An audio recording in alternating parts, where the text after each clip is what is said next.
denizens of the night.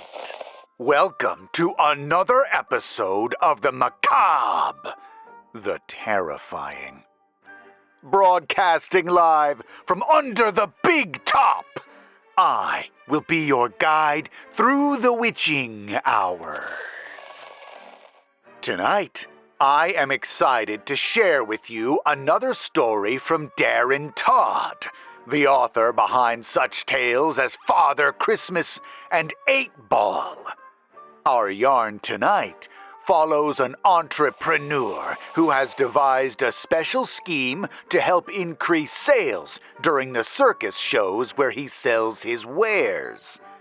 But his scheme has not gone unnoticed, and one evening a man in a suit arrives with a proposition. This story is called Light Up Guys and was written by Darren Todd.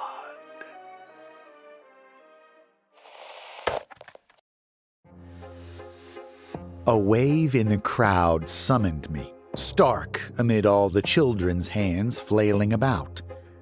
I moved as if club-footed under the weight of my wares. The circus music blaring from the sound system masked my clanging shuffle. The summoning gesture belonged to a guy well into middle age. A good start, as customers went. A couple of 8 or 9-year-olds to his left stood on the second rung of a railing, oblivious to the 6-foot drop on the other side. My stomach contracted every time the kids jumped. Images of them concussing themselves ricocheted through my head. "Hey guys, can you come down from there?" I asked, all but yelling over the ringleader's bombast. The customer's disregard made me think of grandfather, which worked against me. Older folks, years removed from the sausage-making of rearing a child, often forget the costs of keeping kids happy. $10 for my China Direct toys, hardly compared to the cost of clothes, food, and health care. The childless years seemed to wipe grandparents' memories of such things. But when the guy shot out a hand to pull the taller boy back from the rail, I pegged him as the father. That meant payday. Older dads knew the costs and pulled in decent money. "How much for the..." The guy wiggled a finger at the wares attached to my left hip. "For the wand thing." He turned to the nearest kid to confirm, and the boy pointed to one. I never even looked down. Didn't have to. I had clicked on a blue wand to stand out from all the reds the moment I'd marked the guy as their father. 15, I said. The reds went for 10, though the only difference was the color. The spinning balls started at 15, but the wands, part Harry Potter instrument of magic and part Star Wars lightsaber, outsold the balls 2-1. "Okay," he said. "And what about you, Ronnie?" I looked to the dad's hands. His right dug into a wallet fat with 20s fresh out of the ATM, and the other was missing the telltale wedding band. I knew it. Divorced, older father, rife with guilt and eager to buy Parent of the Year. "Do you have another blue one?" the guy asked. I did.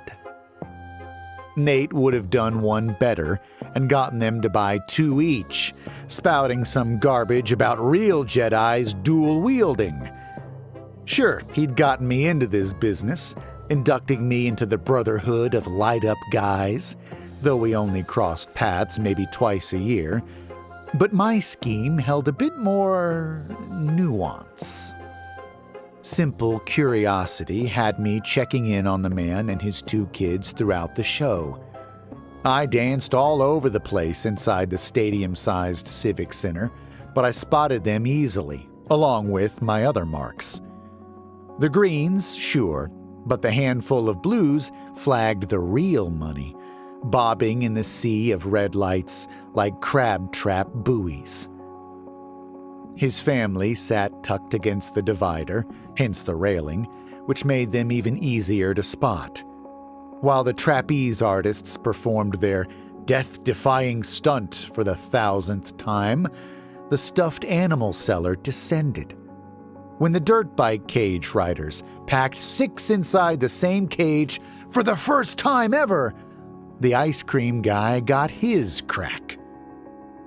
When the lights came up at midpoint, the clown selling tickets to ride the animals swooped in and closed the sale in seconds.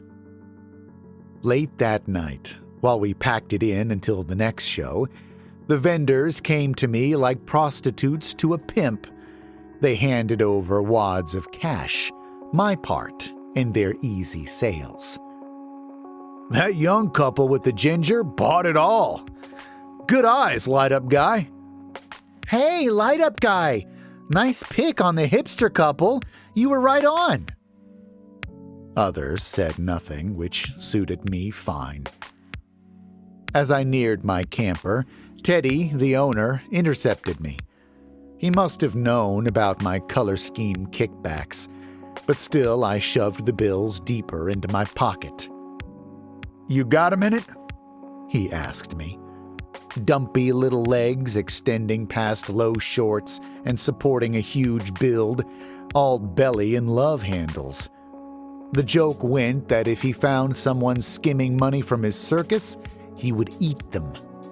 I was 100% sure there was no Santa Claus, but I still gave the eating rumor a 2% chance of being true. Sure, boss. What's up? The occasional swath of PETA protesters always got his blood up, but I hadn't spotted any tonight, so he seemed fairly mellow. He stepped to the side, revealing a short, slim guy in a suit. I hadn't even seen him walking behind Teddy. Short or not, the guy screamed business. His hair and goatee looked more manicured than cut. He must have had his suits custom tailored. Despite his wispy frame, the fabric folded over him like he was a mannequin modeling it. He even carried a cane, which I guessed was an affectation, since his gait seemed as lithe as the rest of him. Good evening, Mr. The man turned to Teddy. Teddy looked down and scrunched his face as if trying to do algebra. Asshole didn't even know my last name. Guy is fine, I said, and held out my hand. The small man took it. His lean and long fingers applied a lot of pressure, but eased back just short of domineering. The shake of someone eager to show self-confidence, but who allowed it in turn. I am Willin Garber. You may call me Will if you'd like. Will looked over at the boss. Thank you, Teddy. But Teddy only stood there, looking between the two of us like a valet expecting a tip. Will smiled, said, Of course, and pulled a few bills from a clip in his jacket. I liked him better then, enough to call him Will. Teddy, however, further deepened the trench he'd formed during my 2 years with his circus. He wobbled away, counting the bills in the yellow glow of the streetlights. Will looked around, a content face betraying slight concern at the pockets of circus workers wandering here and there in the lot. Is there someplace more private we can talk? He asked. Sure. I motioned with my head toward my tiny camper. Some people decorated the sides of their campers with garish paintings depicting their acts, compliments to the tractor-trailers that caravanned with us. Others put up lights, chairs, grills, or tables so they could escape the confines of their campers as much as possible. My excuse for doing none of this was the easy cleanup. I kept the inside as Spartan as the outside. A small table with 2 chairs offered the only furniture, unless you counted the twin bed. The kitchenette held a few stains from heating up beans and crumbs from my morning toast, but little else. I only owned a handful of dishes, and those I washed minutes after using them. They lived in the drying rack, the cabinets long since converted to a makeshift pantry. I flipped on the light, pulled the door closed behind Will, and gestured to the table. Small as he was, he seemed comfortable in the setup, though he still cataloged the surroundings as everyone who came inside did. Perhaps he formed the same question as the others, the great mystery of the light-up guy. Where's the money go? "This is rather cozy," he said, "and I mean that in the best way." His voice reminded me of a stuffy Brit on TV, but without the accent. "So, how can I help you? Not trying to come off as rude, but I had a long day, and we got 3 more ahead of us before pulling stakes." He held up his hand. "Not at all, Guy, I understand. I'll get right to it." But he paused, as if for effect. He pursed his lips and then pointed at my chest before speaking. "You have a unique talent, I hear." "I'm just the light-up guy." He grinned. "I appreciate modesty, and yet I must be careful. While I feel most people lack your reserve, the man I'm looking for has a particular skill set. I hope that's you." I'd been listening before, but now I sat upright in my chair and cleared my throat. "It might be. I assume you're talking about the light-up color scheme. I have to admit, I didn't invent it. It's a pastiche of tactics from other light-up guys, but I've refined it over the last couple of years." "You give distinct colors to children with price-insensitive guardians." I laughed. "That's the college answer, I suppose. Red is for anybody. Green if they're a good mark, worth the vendor's time. And blue if they're good as gold. Kids whose folks buy whatever it takes to please them or shut them up." "Why blue?" Will folded one leg over the other, which no full-grown man could have pulled off while tucked under the tiny table. I shrugged. "The kids like blue. It's that simple. Green makes the most sense, right? Green like money.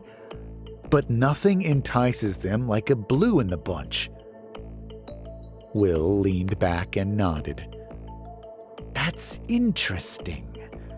And I gather from Teddy and others that you make a good deal of extra money each night from this setup." Unconsciously, his eyes darted around the camper. I'd suffered 3 break-ins in 2 years. Each time, some asshole from the circus figured I'd stashed all the bills inside my fridge or under my floor or behind a false panel in the wall. They'd trash my place and find nothing more than a few cereal boxes or cans of beans. One even slashed my tires, either out of sheer frustration or to make it look like vandalism. "It pans out all right," I told Will. "The local sellers Teddy hires get a lot of my business. He doesn't think I can work the whole audience, so I really, need the other income." Will nodded. I couldn't tell if he was silently judging me or messing with my head. My fatigue returned, and with it a sour mood. "So you're looking for someone?" Will clapped his hands together. "Of course. Excuse my meandering. I am indeed in the market for someone able to do what you do. Though," he blew out a breath, "in reverse." "Reverse?" "That's correct. Right now, you seek out children who enjoy some means, at least enough to afford a trifle such as an overpriced light-up toy." I bristled at that, despite it ringing entirely true. What cost me $2 a pop from an online retailer in China sold for up to 25 at the circus. I mean no offense, Will said, reading my body language. You've as much right to do as you do as the peanut salesman. But we require someone able to find the girl or boy who lacks means. The doppelganger, if you will, of the child who need only wish for a toy to have it. My mind re-engaged enough to clear the mental fog. Will seemed like a guy you only talk to when firing on all cylinders. Find a kid who can't afford anything. That's a lot of them. I can tell which ones are only there because mom or dad got free tickets from work or from the clown Teddy sends out to drum up business. He held his hands together in mock supplication. Of course. So very many children are lucky just to attend. Popcorn, cotton candy, and flashing toys aside. However, I am talking about a single, special child, the antithesis of the privileged few who receive your blue toys. You see, I represent a charity for needy children, and among various other operations the world over, we're eager to use the circus to further our agenda. And what's that? I asked. Without excusing myself, I pivoted out of the chair and moved to the kitchen. Have you ever heard of the Make-A-Wish Foundation? My hand contracted on the fridge handle and my breath caught. I turned and eyed Will, looking for even a hint of knowing in his gaze, but found none. I opened the fridge. Would you like a drink, Will? I have beer. Will looked unsure, like no one had ever offered him a beer before, and he had to calculate a brand new response. I think I might, Guy. Thank you. I popped the lid off 2 bottles from a magnetic opener and walked one over to Will. Sure, I've heard of Make-A-Wish. They give dying kids something they want, like to meet a celebrity or sports hero, go to Disneyland, or... My breath caught again. Or whatever. I took a long drink. Will pulled a napkin from under the small holder tethered to the wall and wrapped it around the bottle before drinking. He pulled another free and placed it atop the table as a makeshift coaster. But you're not looking for sick kids, I said. Will set the bottle down, but kept his delicate hands wrapped around it, napkin dewy and conforming to the glass. No, we focus on the poor and neglected. As you pointed out, free tickets circulate ad infinitum in cities and towns hosting the circus. Often this means that parents simply drop their children off rather than experiencing it with them. Thus, such children have no money for food, toys, rides, etc. Okay. That's where we come in. When we have the opportunity, not every night but many nights, we wish to surprise a single child.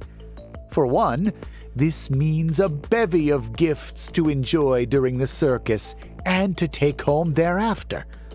Beyond mere trinkets and snack food, they'd receive grocery gift cards, family memberships to the local YMCA, and even educational software. Aids to make sure the tykes don't fall behind academically as their parents have economically. I shrugged. That assumes a lot. Right you are, and that's where you come in. If we open this to anyone, take applicants, even go so far as to treat the circus as a public venue, this benefit would likely fall to someone whose guardians are more skilled at securing freebies than parenting.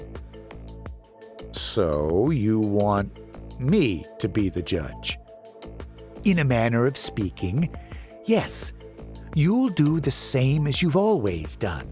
Hand out your colors, still collecting from the other vendors, but now you'll have one special toy. And while you're canvassing the crowds for privilege, keep an eye out for real need. A child not only suitable in age, but of good spirits. One all but abandoned to the circus, the same as he or she might be abandoned to the library, the park, any other gratis form of public supervision. You don't think that rewards bad parenting? I asked. My beer lay empty, and despite my loose rule of only one, I opened the fridge for another. It's the best we can do, I think. We're new. We're open to novel ideas and processes. Perhaps this won't work, but if it does, we'll make it worth your while. Do tell, Will. He took another sip, but in the kitchen's fluorescent light I pegged the beer at only a third down, just above the napkin. You'll receive $200 each time you give out a special toy and mark the lucky little boy or girl. We're paying for your skill, your judgment, and your discretion. $200 every time? That's generous. Will rose and straightened his suit. The creators of this endowment are indeed generous.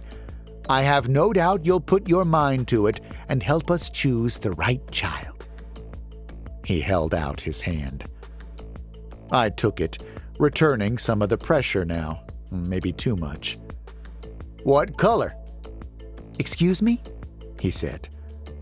What color do you want to mark them? He smiled and dug for a card in his jacket. I leave it to you, Guy. In that as well, we trust your judgment. I chose purple, which cost more than twice the other colors, albeit a higher grade toy.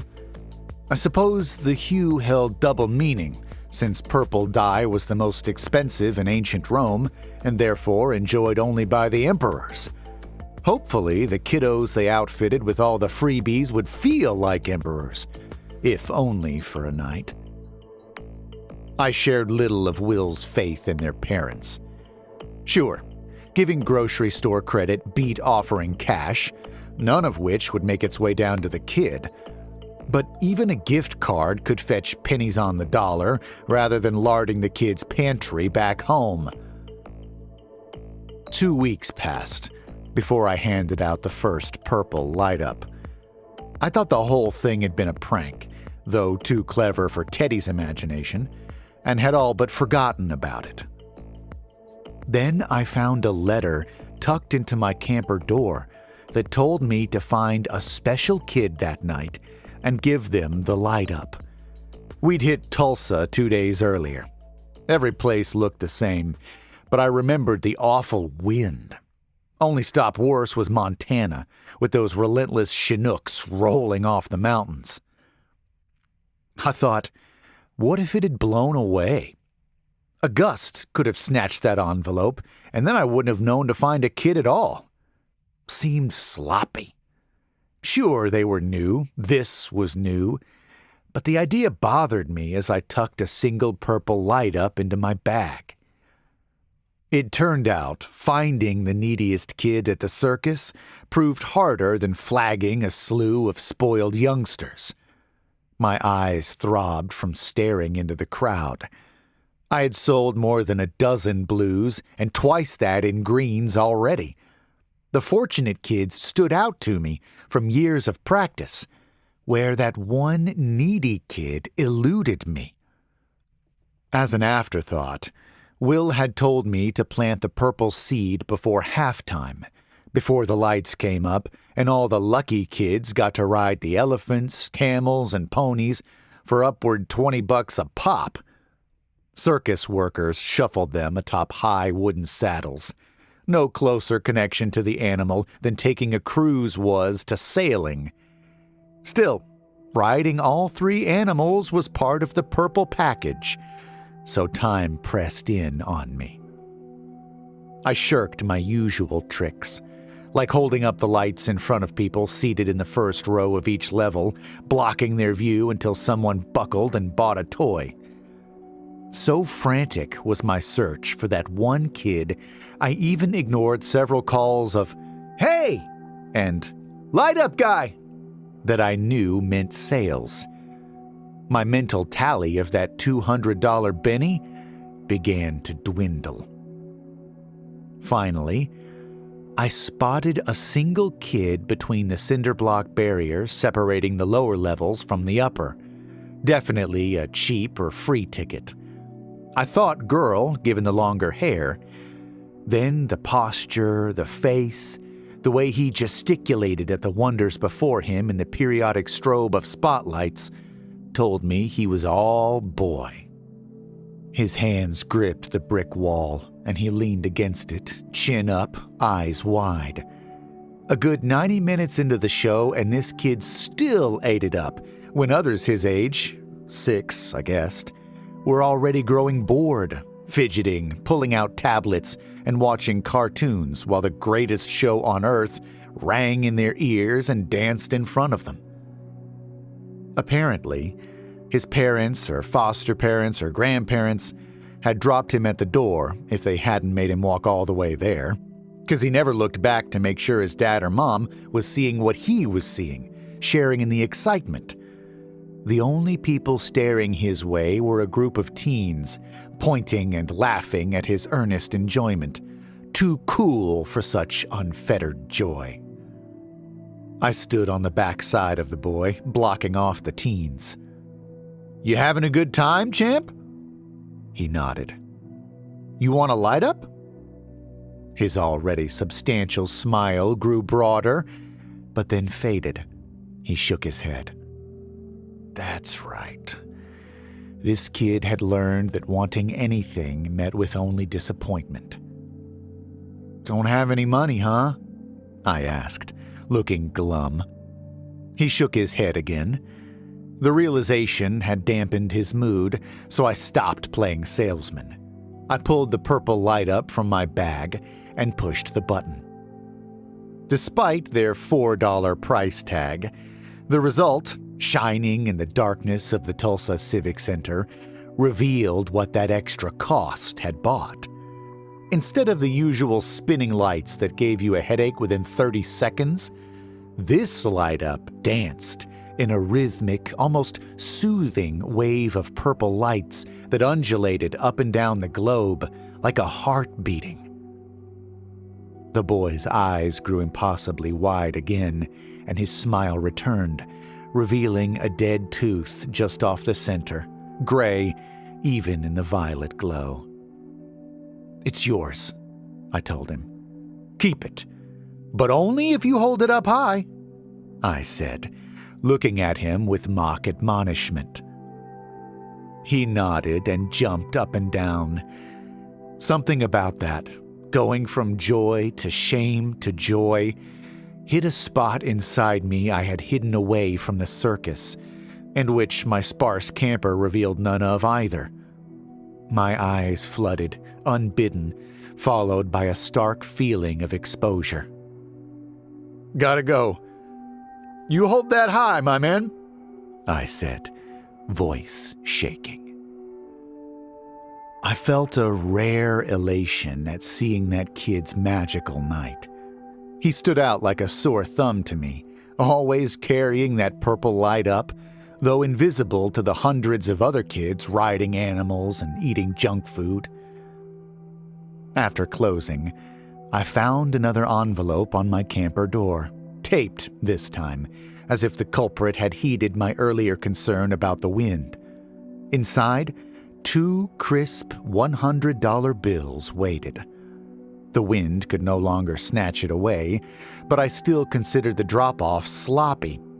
A co-worker might have happened by and would have helped himself to the cash without a second thought. Why not send someone in person? Still, no one had taken it, and no one did for the next 10 times as the circus crossed the flyover states. Once we moved out west, The courier just taped the money to my camper before the show, figuring I knew the drill by then. I gave away a ton on that leg. Surely no one else in the circus knew the deal, not even Teddy. Despite having zero religious faith, I wondered if some benevolent force protected that money so the good work could carry on. After all, for me, the charity served double duty. For the unfortunate kids given a taste of the life most of us took for granted, but also for the 8-year-old kid stuck in a hospital bed in Austin, body so racked with cancer that his local oncologist told his dad, that would be me, that all she could do was make him comfortable. Palliative care. Even handed over a card with the number for the Make-A-Wish Foundation and asked me to think about what Garrett might like for his final wish. The only hope for Garrett had been a trial at MD Anderson. "We've already maxed the deductible," I'd told my wife, hope supplanting the perpetual horror of being the parent of a dying child. "Let's do it." "That was for MD Anderson in Gilbert," she told me, referring to the Arizona hospital not an hour from our double-mortgaged home in Anthem. "This is their main facility in Austin." "So we go to Austin," I said, holding on to certainty like a branch on the shores of a raging river, threatening to yank me out into that awful current. "They're out of network," she said. "That means $12,000, and that's just the deductible, 20% of everything besides, and travel and boarding." So, into the river I went, getting farther from that branch of hope every second.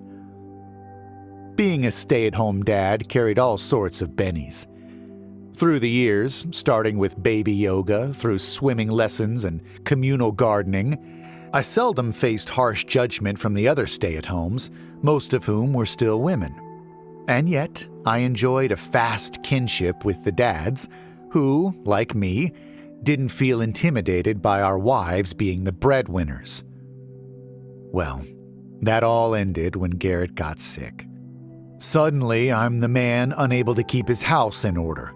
I'm the father with no way of providing for his family, who doesn't even have a marketable skill. Sure, I went to college, but I'd been out of the workforce the better part of a decade. The pizza delivery guy had more earning potential than me. Impotent is the word. Not the sex kind. That's fixable. The other kind.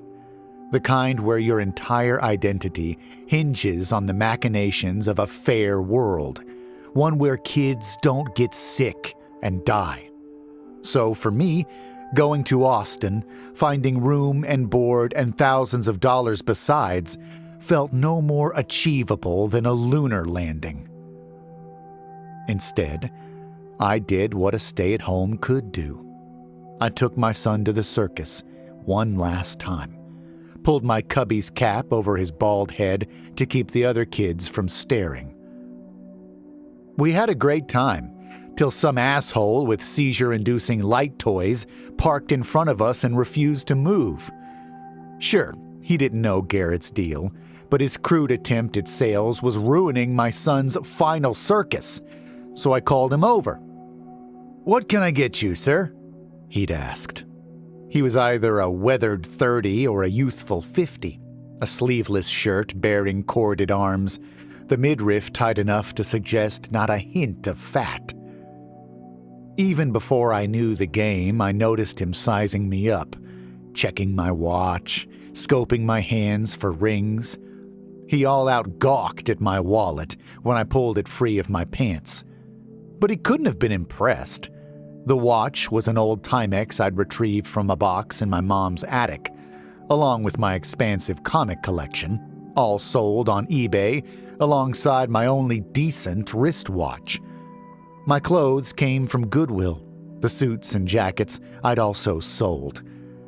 My wallet held a few 20s my wife's coworker had handed over when she heard I was taking Garrett to the circus. You can't be making all that much on those things, I'd said, not meaning to come off as an asshole. I had made so many hard decisions that the only path I saw anymore was the most direct. If I give you $20, can you just go away?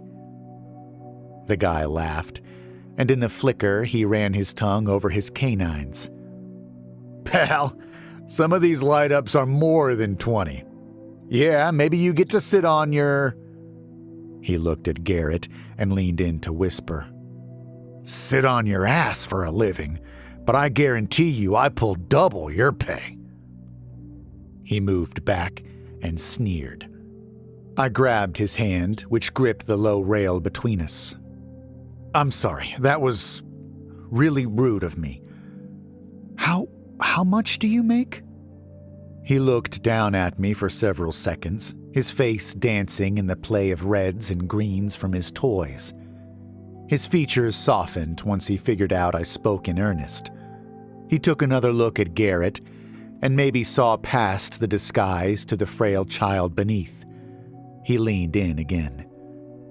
I clear upward 300 on a good night. That's off the books, and the boss thinks it's more like 100. Jesus, I said. But that's just during the season, while the circus is traveling. He shrugged. Yeah, but you can ride it all year if you want. It passes through the hot states during the winter months and up around the northern states in summer. There's guys do this all year long. A few days a week? I asked. He laughed, barely audible over the din of the activity down in the ring. 7 days a week, pal, unless you consider driving to the next town a day off. That's why I only work half the year. I pulled out a 20 and held it up. Thanks, I said, mind spinning. I'll just take a smaller one. The man cut his eyes left and right, and then pulled a light up from his bag and gave it to Garrett. Here you go, buddy, he said. He turned to me. Don't worry about it. Just hope the kid enjoys the show. What's your name? I asked, holding out my hand for a shake. The guy seemed to perform several calculations in the span of a second, eyes either looking to the crowds or inside his own head. Come find me after the show if you want to talk, he said. And the name's Nate. A week later, I was shadowing Nate, selling light-ups, meeting the other regulars, not, as Nate called them, the scabs hired locally, but the network of light-up guys all over the U.S. No health care, no 401k, no Christmas bonus, just tons of cash a licked stamp away from giving my son a real chance. I never asked my wife about the bills. I just sent every penny that didn't go to feed me or the camper's gas tank to Austin. By the time Willin had looped me into the charity gig, we were staying afloat, if judging by my calls to the family. Now, hell, we were banking money. By the time the circus came back to Tulsa, I'd burned through several dozen purples. We'd arrived at night, leaving the whole following day as setup, so I drove to the post office to pick up another gross the following morning. One box hadn't shown, but I loaded the rest. I made a last trip inside to fill out a money order and file a forwarding address for when the final package arrived. For no reason, I scanned the bulletin boards. I only ever noticed the collectible stamps adorning the walls of most post offices, such frivolous trinkets as far from my budget as buying a bottle of fine wine. But an image on the board made me do a double take. I'd learned to listen to my subconscious while selling light-ups. Your eyes see things your conscious mind misses. I stepped out of line and moved closer, my legs going weak and my mouth drying up. I never had very realistic dreams, but staring at the smiling face of that first kid I'd given a purple light-up to on the missing children bulletin board made me wonder when I would wake up. I pulled the sheet of paper from the board. The black and white smile of that long-haired kid grinned back at me, dead tooth a darker shade of gray in the low-res scan. At the bottom was a number and the words, "If you have information, call." I had more than information. I had a damn good idea where the kid, named Jeffrey, had gone missing, not to mention how, since I had put a beacon in his eager hands. I stumbled to the camper and retrieved the circus event roster. Back inside the post office, I asked for the number of every central office in each of those cities.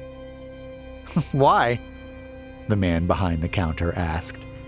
He was grinning like I'd told a knock-knock joke.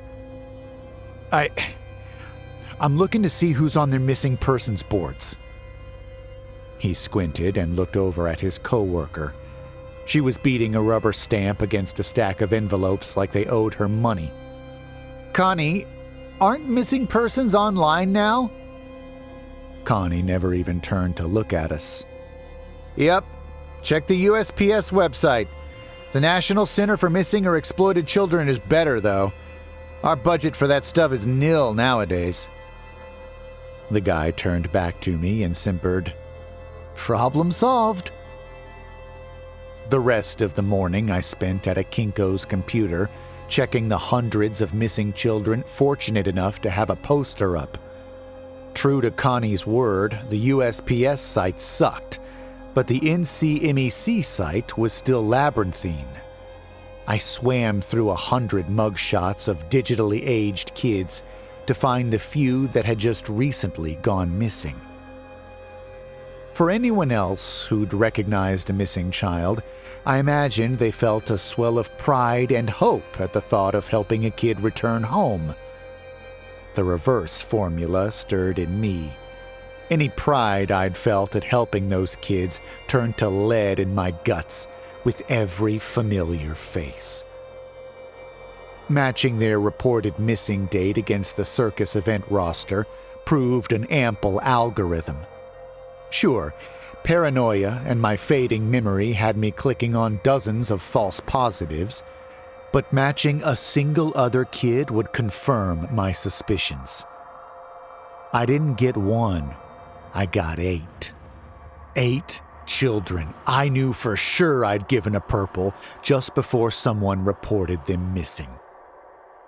Nate called on the drive back to my camper, as if psychic to my shattered mental state. We ended up talking through lunch, just the thought of food seeming profane somehow.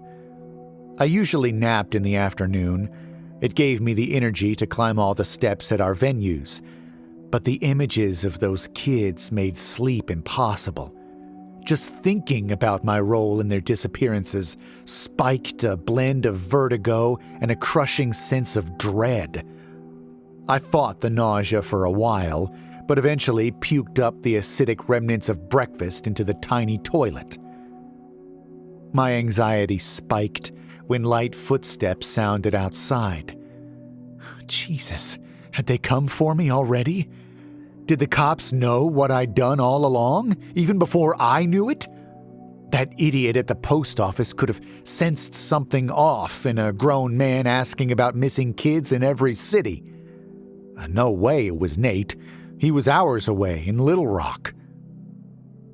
I squeezed into the corner of the bathroom, trembling, but no knock came. Not then, not in the 5 shaky minutes that followed. I moved to the door. No one stood on the other side of the thin blinds. I would have been able to see their dark silhouette.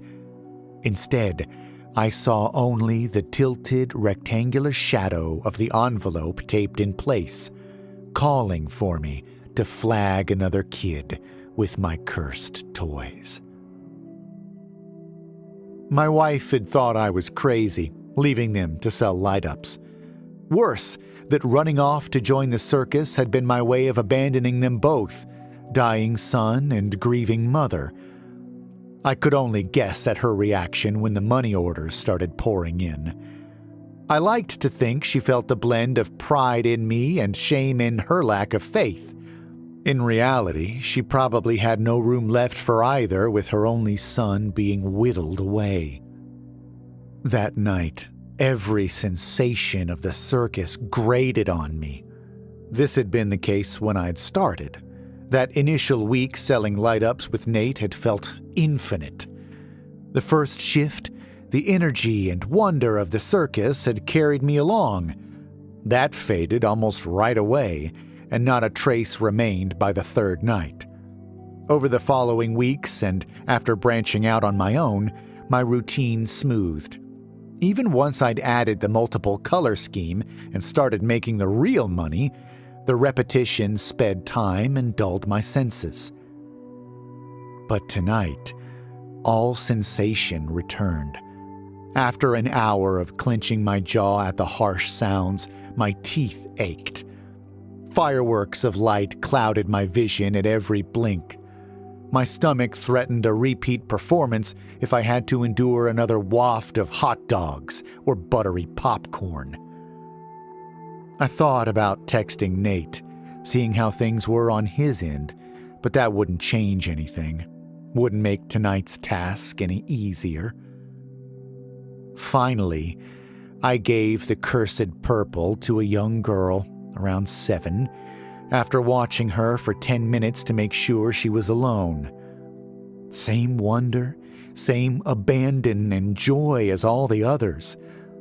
Giving that toy made my insides churn in a violent swirl that had me teetering on immobility.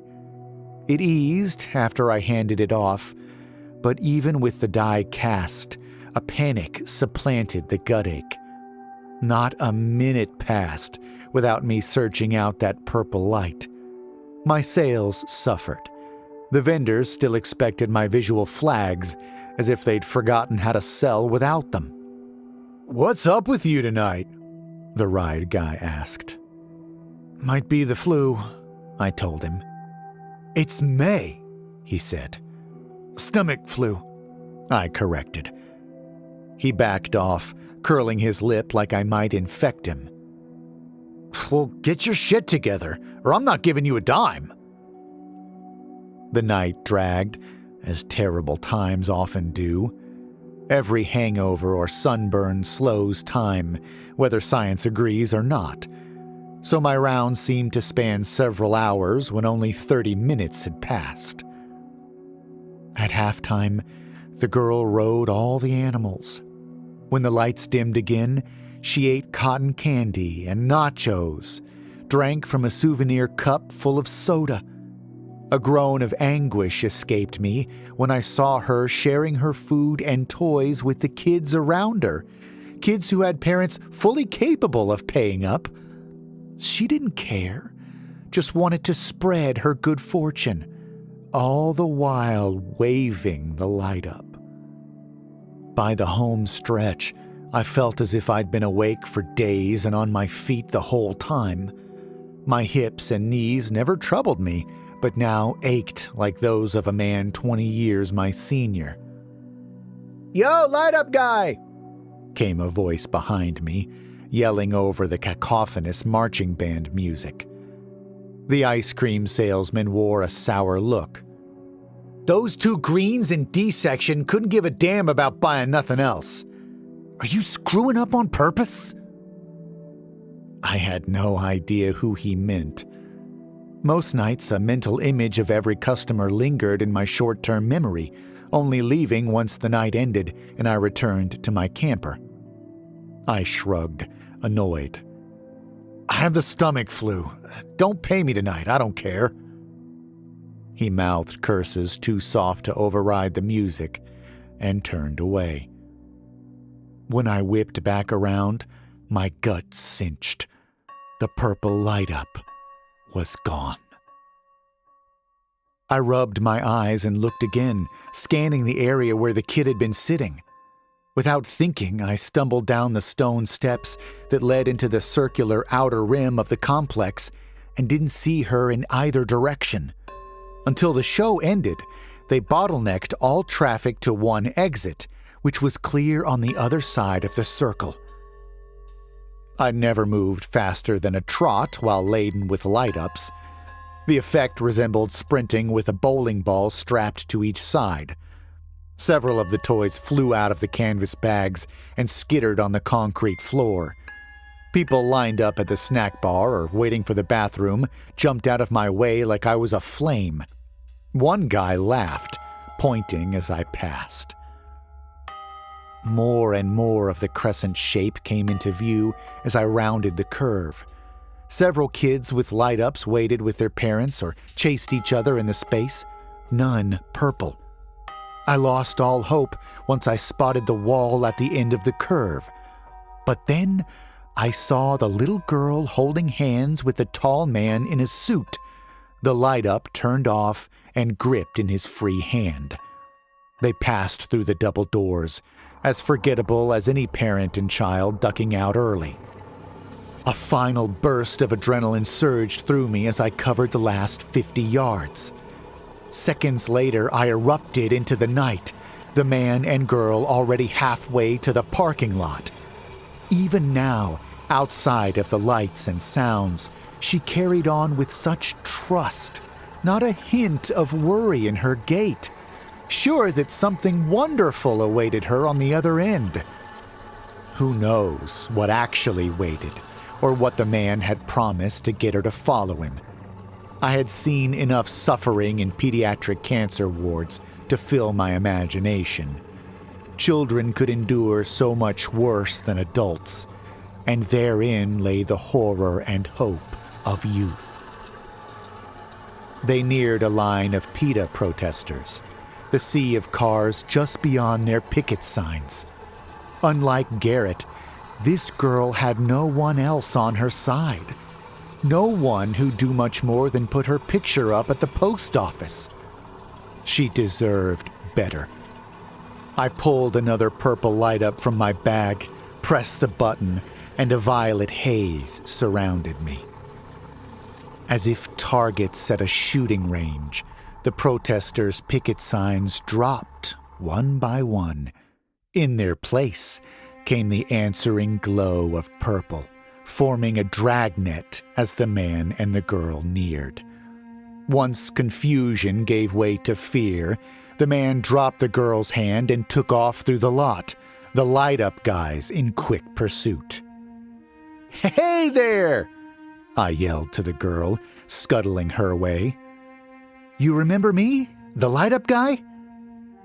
Recognition dawned on her features, then an expression somewhere between apprehension and disappointment. But no fear, no panic, not like it would have been, and that would have to do. "Let's go back to the circus," I said, and guided her toward the civic center. I turned to see the pursuit end, with the purple glows converging on one spot in the darkness, then winking out, leaving nothing more to see. The sounds were another matter, somewhere between a seal and a loon out there in the pitch, amid the scuffle of shoes on asphalt. If the girl noticed, she kept it to herself. I sat with Garrett and my wife as the lights dimmed. The throaty bass of the ringleader's voice foretold the wonders to come, the air thick with giggles and hollers.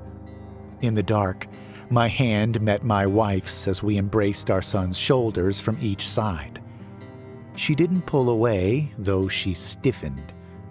Regaining her trust would take time, but time we had, so long as Garrett stayed in remission. His blood work looked damn good. Like Garrett's prognosis, the abduction ring lay out of my hands now. I retired from the big top business, but not before handing over Willen's card to Nate. "You were pretty naive," he'd told me, coming to my trailer after I made sure the girl had someone to pick her up. "Taking the money like that? Not asking questions?" "I know," was all I could manage. I should have told him that naivety was of tiny consequence to the parent of a dying child. For Garrett, the difference between a death sentence and the potential for a full life was a few $1,000s a month.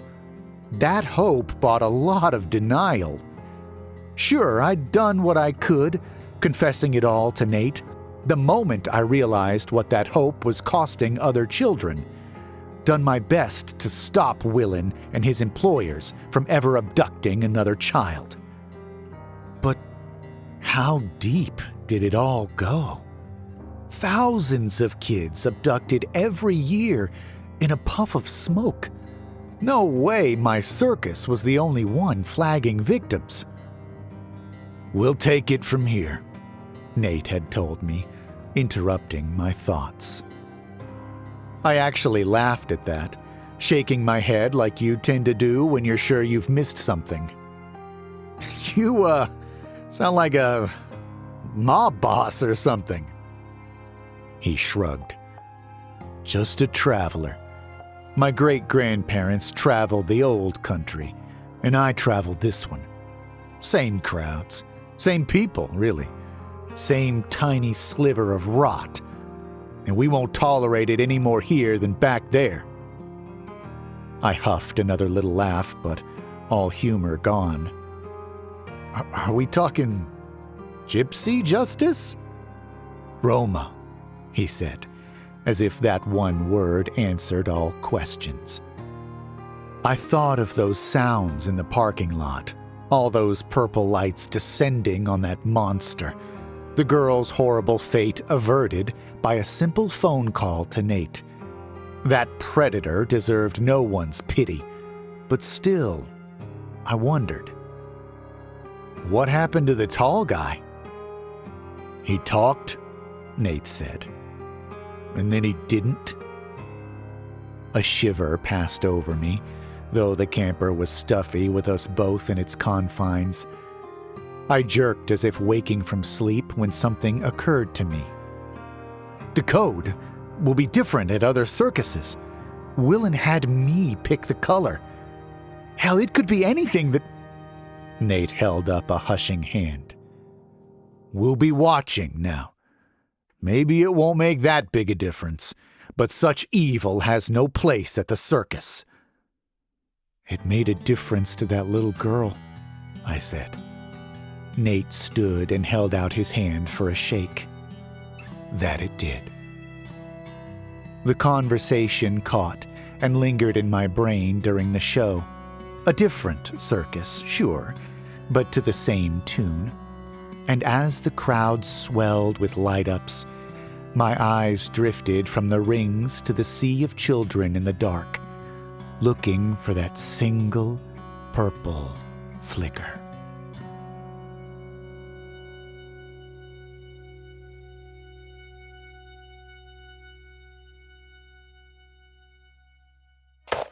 Chills, I tell you, chills! When the signs dropped and the light-up toys winked on, I got chills.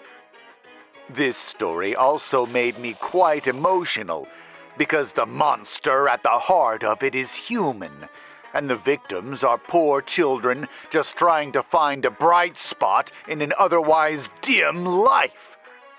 But what a ride, right?